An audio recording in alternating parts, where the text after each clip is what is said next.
सोचो, रात का वक्त है, चांद आसमान में चमक रहा है और तुम बिस्तर पर लेटने की तैयारी कर रहे हो।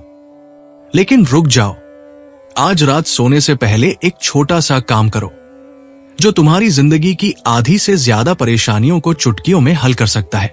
अपना हाथ अपनी नाक के नीचे ले जाओ और चेक करो कि हवा किस तरफ से ज्यादा निकल रही है। हमारे पुराने भारत में स्वर योग नाम की एक विद्या थी जो सांसों के इस खेल को समझती थी। अगर तुम्हारी दाई नाक से ज्यादा हवा बाहर आ रही है तो बेफिक्र सो जाओ, सब ठीक है।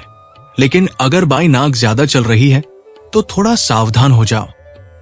ऐसे में अपनी पूरी बॉडी को बाई करवट मोड़ो और फिर नींद की दुनिया में चले जाओ। ऐसा क्यों? क्योंकि सांसों का यह रहस्य चांद की ऊर्जा से जुड़ा है और चांद वही है जो हमारे मन को काबू में रखता है। अब ये समझो कि चांद सिर्फ आसमान की शोभा नहीं बल्कि हमारे अंदर की शक्ति का हिस्सा है। पुराने लोग मानते थे कि बाई नाक चंद्र नाड़ी से जुड़ी है जो ठंडक और शांति देती है, जबकि दाई नाक सूर्य की गर्मी से चलती है। रात को जब चांद का असर बढ़ता है तो बाई करवट सोने से तुम उसकी ठंडी ऊर्जा से तालमेल बिठा लेते हो। इससे नींद गहरी होती है, सपने साफ दिखते हैं और सुबह उठते वक्त वो भारीपन नहीं लगता।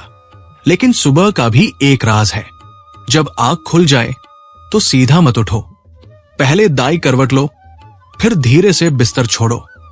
ऐसा करने से दिन की शुरुआत एकदम ताजगी से होगी, क्योंकि सूर्य की ऊर्जा तुम्हें धीरे धीरे जगाती है। ये छोटी सी आदत तुम्हारे मन को ऐसा साफ कर देगी कि चिंता अपने आप पीछे छूट जाएगी। अब एक कदम आगे बढ़ते हैं। चांद की इस ताकत को और गहराई से पकड़ने के लिए एक आसान सा तरीका आजमाओ। सोने से पहले 5 मिनट निकालो, बिस्तर पर बैठ जाओ, आंखें बंद करो और सांसों पर ध्यान दो।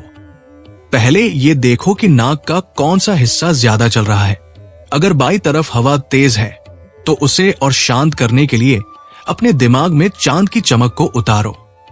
सोचो कि उसकी ठंडी रोशनी तुम्हारे सिर से पैर तक बह रही है। हर सांस के साथ ये रोशनी तुम्हारे सपनों को छू रही है, उन्हें साफ कर रही है। अगर मन इधर उधर भागे तो उसे उस चमक की तरफ वापस लाओ। इसे करते वक्त कुछ बातें याद रखो, फोन को दूर रखो, तेज रोशनी से बचो और अगर बाहर चांद दिख रहा हो तो उसे एक नजर जरूर देख लो। ये करने से तुम्हारा दिमाग रात को शांत रहेगा और जो सपने आएंगे वो तुम्हें कुछ बताने की कोशिश करेंगे। इसके साथ एक और बात जोड़ लो। स्वर योग कहता है कि सांसों का ये खेल दिन रात चलता है। कभी कभी दिन में भी अपनी नाक चेक करो।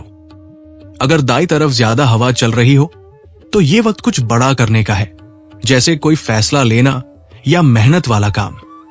लेकिन अगर बाई तरफ हवा तेज हो तो थोड़ा रुक जाओ, आराम करो या कुछ ऐसा करो जो मन को सुकून दे।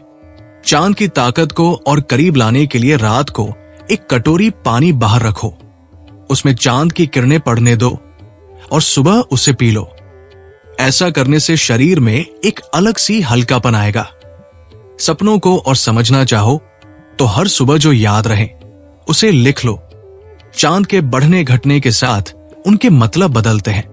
तो ये था चांद और सांसों का वो राज जो तुम्हारी नींद, सपनों और दिन की शुरुआत को नया रंग दे सकता है। ये सब आजमाओ और देखो कि कैसे छोटी छोटी चीजें तुम्हारे अंदर बड़ा बदलाव लाती है। अगली बार हम बात करेंगे कि सूर्य की ऊर्जा को कैसे अपने हक में इस्तेमाल कर सकते हो। नीचे कमेंट में बताओ कि तुम्हारी सांसें आज रात किस तरफ चल रही थी और इस चैनल को सब्सक्राइब कर लो ताकि ऐसे और सीक्रेट्स तुम तक पहुंचते रहें।